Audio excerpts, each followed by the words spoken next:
कभी कभी मैं सोचता हूँ कि मुसलमान किधर है, मुसलमानों की राजनीति किधर है। बड़ी परिपक्व लगती है, समझ में ही नहीं आता कि मुसलमान आखिर चाहता क्या है क्या।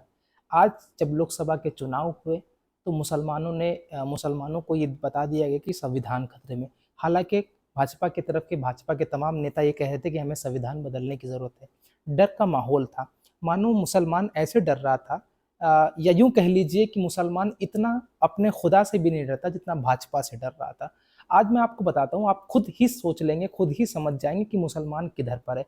आप ये चार तस्वीर देख रहे होंगे। अच्छा, चार चार ही जितने चार नेता हैं वो काफी अच्छे नेता हैं अपने अपने क्षेत्र में। अख्तरुल ईमान साहब हमेशा हमने देखा है कि विधानसभा में सीमांचल के मुद्दे उठाते हैं। वहीं पप्पू यादव कोरोना काल में आपने देखा होगा। हिना साहब जिसने आरजेडी को, इनके पति थे मरहूम शहाबुद्दीन साहब, किस तरीके से आरजेडी की मदद करके राबड़ी देवी को कई बार मुख्यमंत्री बनाया।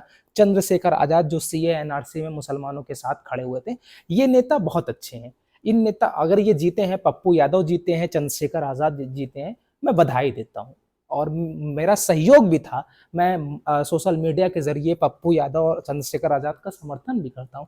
लेकिन मुझे समझ में नहीं आ रहा है कि मुसलमानों की राजनीति क्या है। एक तरफ मुसलमान ये कह रहा था, सो कॉल्ड सेकुलरिज्म वाली पार्टियों के कहने पर आ गया था कि हमें भाजपा को हराना है, भाजपा को रोकना है। भाजपा को रोकने के लिए कोई भी कॉम्प्रोमाइज करने के लिए तैयार नहीं था।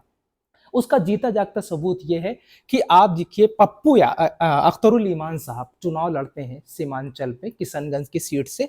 लेकिन मुसलमान जो है वो किसी तरीके से कॉम्प्रोमाइज नहीं करना चाहता था। मुसलमान नहीं चाहता था कि भारतीय जनता पार्टी दोबारा आए। मुसलमान अपने वोटों को बिखरना नहीं देना चाहता था। मुसलमान एक मुफ्त वोट देना चाहता था इंडिया गठबंधन को। आखिरकार सीमांचल के किशनगंज में, बिहार में एक मुफ्त वोट दिया और डॉक्टर जावेद यहां से जीत गए और अख्तरुल ईमान हार गए। चलिए, समझ में आ गया कि मुसलमान जो है वो इंडिया गठबंधन के साथ है। लेकिन फिर दूसरी सीट थी पप्पू यादव, पूर्णिया।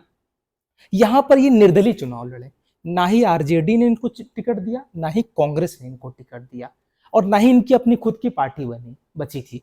अब पप्पू यादव निर्दलीय चुनाव लड़ रहे थे। अब पप्पू यादव, जाहिर सी बात है, जब मुसलमानों ने एक जहन बना लिया था कि इंडिया गठबंधन का समर्थन करेंगे, इंडिया गठबंधन को चुनाव जिताएंगे, यहां से पूर्णिया से इंडिया गठबंधन का आरजेडी का कैंडिडेट खड़ा था। लेकिन मुसलमानों ने यहां पर रिस्क ले लिया। मुसलमानों ने एक तरफा वोट जो है वो पप्पू यादव को दिया। मतलब उन्हें फिर मतलब नहीं था कि भाजपा जीतेगी या हारेगी, आरजेडी हार जाएगी तो भाजपा को फायदा हो जाएगा। मुसलमानों ने एक मुश्त जो है पूर्णिया के पप्पू यादव को वोट दिया। हालांकि जीत गए, मुबारकबाद। लेकिन अभी समझिएगा, यहां पर रिस्क लेना नहीं चाहता था मुसलमान बिहार का। यहां पर एक निर्दलीय उम्मीदवार को रिस्क लिया और पप्पू यादव को जिता दिया। हिना साहब में आप देख लीजिए, हिना साहब यही हाल हुआ कि हिना साहब जो एक बड़ी नेता थी, मरहूम शहाबुद्दीन साहब की एहलिया थी। मतलब अगर बिहार की राजनीति कहीं से शुरू होती है मुसलमानों की, तो यहां से शुरू होती है। मुसलमानों ने कहा था एक तरफा वोट इंडिया गठबंधन को देंगे। एक तरफा इंडिया गठबंधन को दिया। आपने कई जगह देखा होगा, मुसलमान जो है, खास करके बदरुद्दीन अजमल साहब जो है वो डुबरी से चुनाव हार गए। इम्तियाज जलील साहब हार गए चुनाव, जो सिटिंग एमपी थे। मुसलमानों ने कोई कॉम्प्रोमाइज नहीं किया, नहीं हम इंडिया गठबंधन को वोट देंगे, इंडिया गठबंधन को वोट देंगे। आखिरकार इम्तियाज जलील साहब भी हार गए और बदरुद्दीन अजमल साहब की हार किसी ने सोचा ही नहीं था। इतनी बुरी तरीके से बदरुद्दीन अजमल साहब की हार हो गई। इम्तियाज जलील साहब को सोचा ही नहीं था कि इम्तियाज जलील साहब हार जाएंगे। लेकिन मुसलमानों ने किसी भी तरीके कॉम्प्रोमाइज करने से जो है वो बिल्कुल दूर रखा था अपने आप को। मतलब हम किसी को वोट देंगे तो वो इंडिया गठबंधन का प्रत्याशी होगा, उसको वोट देंगे। हिना साहब को हार गई। हिना साहब जिस बलबूते चुनाव लड़ रही थी। अच्छा, कमाल की बात यह है कि इनको, हिना साहब को, मुसलमान वोट कम मिला, हिंदू वोट बहुत ज्यादा मिला। मतलब मुसलमानों ने कॉम्प्रोमाइज नहीं किया और हिंदुओं ने कॉम्प्रोमाइज कर दिया। हिंदुओं के लिए नेता बन के उभरी है, मुसलमानों के लिए ये बी टीम बन करके उभरी है। लेकिन ये बड़ी नेता थी। अभी देखिए मुसलमानों की पॉलिसीज को समझिएगा।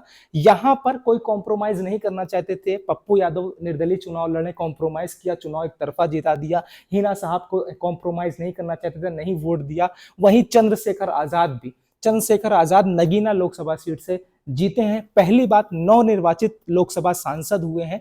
मैं शुभकामनाएं देता हूं वीडियो के माध्यम से। ये तमाम जो बड़े नेता हैं, बड़े नेता और अच्छे नेता हैं, वो सेकुलर नेता हैं। लेकिन मुसलमानों की राजनीति नहीं समझ में आ रही। चंद्रशेखर आजाद को मुसलमानों ने एक तरफा वोट जिता दिया। अखिलेश यादव के पार्टी के कैंडिडेट वहां पर खड़े थे, उनका बहिष्कार किया, नहीं दिया। नकार दिया मुसलमानों ने, लेकिन रिस्क लिया। यहां पर रिस्क नहीं लिया जा रहा है। बदरुद्दीन अजमल साहब चुनाव लड़ रहे हैं, वहां मुसलमान रिस्क नहीं ले रहा है। इम्तियाज जलील साहब चुनाव लड़ रहे हैं, वहां मुसलमान रिस्क नहीं ले रहा है। एक अख्तरुल ईमान साहब चुनाव लड़ रहे हैं, वहां पर मुसलमान रिस्क नहीं ले रहा है। लेकिन चंद्रशेखर आजाद चुनाव लड़ रहे हैं, वहां पर मुसलमान जो है वो रिस्क लेता है और चंद्रशेखर आजाद को जिता देता है। आखिर मुसलमानों की राजनीति कहाँ है? क्या यूं कह लिया जाए कि मुसलमानों को जहनी गुलाम बना दिया गया है? मुसलमानों की सोच में ये पैदा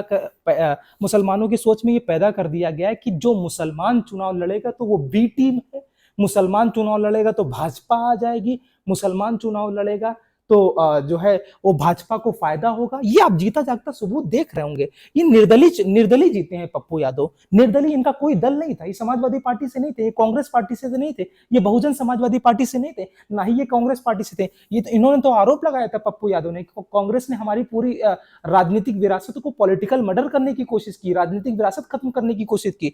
और आरजेडी इतना घमंड में थी, इनको टिकट तक नहीं दिया। ये हाल था, निर्दलीय चुनाव लड़े, एक तरफा चुनाव जिता दिया मुस्लिम बहुल सीटों से। लेकिन फिर इन पे कॉम्प्रोमाइज मुसलमानों ने क्यों नहीं किया? मुसलमानों, क्या तुम्हें जहनी गुलाम बना दिए गए? मुझे तो समझ में नहीं आ रहा है। ये मुझे कबूल करना, ये जो राजनीति हो रही है, ये मैं बर्दाश्त नहीं कर पा रहा हूँ कि आखिर ये कैसी राजनीति है। मुझे समझ में आता है कि देश का ब्राह्मण जो है वो भारतीय जनता पार्टी के साथ है। मुझे समझ में आता है कि देश का जो दलित है वो मायावती के साथ है। मुझे समझ में आता है देश का यादव जो है वो अखिलेश यादव के साथ, प्रदेश का यादव अखिलेश यादव के साथ है। समझ में आता है, लेकिन मुसलमान किधर है? समझ में नहीं आ रहा है। आखिर क्या हो गया मुसलमानों को? मुझे कमेंट में बताइए, मुझे तो नहीं समझ में आ रहा आखिर ये मुसलमानों की राजनीति। मुसलमान जो है वो जहनी गुलाम बना दिया गया। क्या मुसलमानों के पैरों में गुलामी की जंजीर डाल दी गई कि जो भी चाहेगा घसीट लेगा और जब चाहेगा उसे ढीला कर देगा? क्या मुसलमान जो है वो इतना कमजोर हो चुका है कि हिना साहब जैसे बड़े कैंडिडेट को नहीं जिता सकता? और मुसलमान इतना मजबूत है कि चंद्रशेखर आजाद को एक तरफा वोट देकर के जिता सकता है? मुसलमान इतना मजबूत है कि पप्पू यादव को जिता सकता है? मुसलमान इतना कमजोर हो गया कि बदरुद्दीन अजमल साहब को हरा दिया? इतना डर का माहौल आखिर किसने पैदा किया है? आखिर तुम मुसलमान, खास करके मुसलमानों से मुखातिब हूं, तुम्हें डरने की क्या बात थी? तुमने फिरौन का दौर नहीं देखा, तुमने नमरूद का दौर नहीं देखा, तुमने शद्दाद का दौर नहीं देखा, तुमने यजीद का दौर नहीं देखा। डर किस बात का था आपको? मुझे समझ में नहीं आ रहा है मुसलमानों की राजनीति किधर है। आपको अगर पता है तो कमेंट में जरूर बताइएगा। और हाँ, उम्मीद है कि ये जो चुनाव हारे हैं अख्तरुल ईमान साहब और हिना साहब, ये और मजबूती के साथ खड़े होंगे और बिहार की राजनीति में एक अलग बदलाव लाने की कोशिश करेंगे, क्योंकि 2025 में चुनाव है विधानसभा का। एक नए नतीजों के साथ हिना साहब और अख्तरुल ईमान साहब खड़े होंगे।